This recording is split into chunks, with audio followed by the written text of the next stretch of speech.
माथे का पसीना अपने दुपट्टे से पोंछती हुई नियति किचन से निकल कर आई और लिविंग रूम में रखे सोफे पर धम से बैठ गई।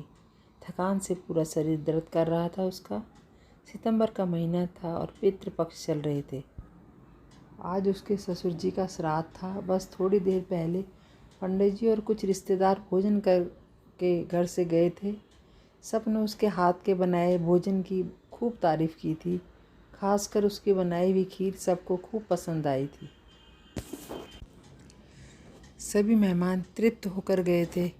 इस बात की संतुष्टि साफ झलक रही थी नियति के चेहरे पर। कहते हैं यदि पितृ श्राद्ध में भोजन करने वाले लोग तृप्त होकर जाएं तो समझ लीजिए कि आपके पितृ भी तृप्त हो गए हैं। चलो ज़रा खीर चखी जाए, मैं भी तो देखूं कैसी बनी है खीर, जो सब इतनी तारीफ़ कर रहे थे। बुदबुदाते हुए नियति एक कटोरी में थोड़ी सी खीर लिए वापस लिविंग रूम में आ गई। ड्राई फ्रूट से भरी हुई खीर वाकई बहुत स्वादिष्ट बनी थी। वैसे नियति को मीठा ज़्यादा पसंद नहीं था। पति और बच्चे भी मीठे से ज़्यादा चटपटे को पसंद करते थे, तो खीर घर में कभी कभार ही बनती थी। पर एक व्यक्ति थे घर में जो खीर के दीवाने थे।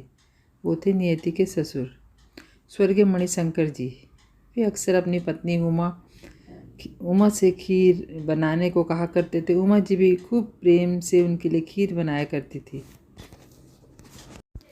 एक बार मणिशंकर जी ने नियति से कहा, बहू थोड़ी खीर बना दो, आज बहुत जी कर रहा है खीर खाने को। इतना सुनते ही नियति उन पर बरस पड़ी थी। क्या पिताजी, आपको पता है ना घर में आपके अलावा कोई खीर नहीं खाता। अब मैं स्पेशली आपके लिए तो खीर बना नहीं सकती, और भी बहुत काम रहते हैं मुझे घर पर। और बुढ़ापे में इतना चटोरापन अच्छा नहीं। बहू के इस तरह के व्यवहार की कल्पना भी नहीं की थी मणिशंकर जी ने। दिल को बहुत ठेस पहुंची थी। उस दिन वे अपनी स्वर्गवासी पत्नी को याद कर खूब रोए। बस उस दिन के बाद उन्होंने नियति से कुछ भी कहना बंद कर दिया। कभी बहुत इच्छा होती थी उन्हें खीर खाने की, पर बहू के डर के मारे उन्होंने अपनी इच्छा को भी दबा दिया।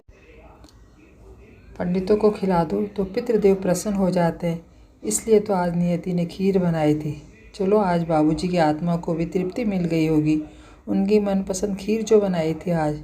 नियति मुस्कुराते हुए बुदबुदाई और बची हुई खीर खाने लगी।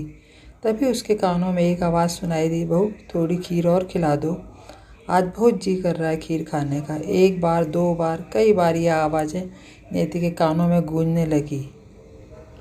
ये उसके ससुर जी की आवाज़ थी। नियति घर पर थर थर काँपने लगी।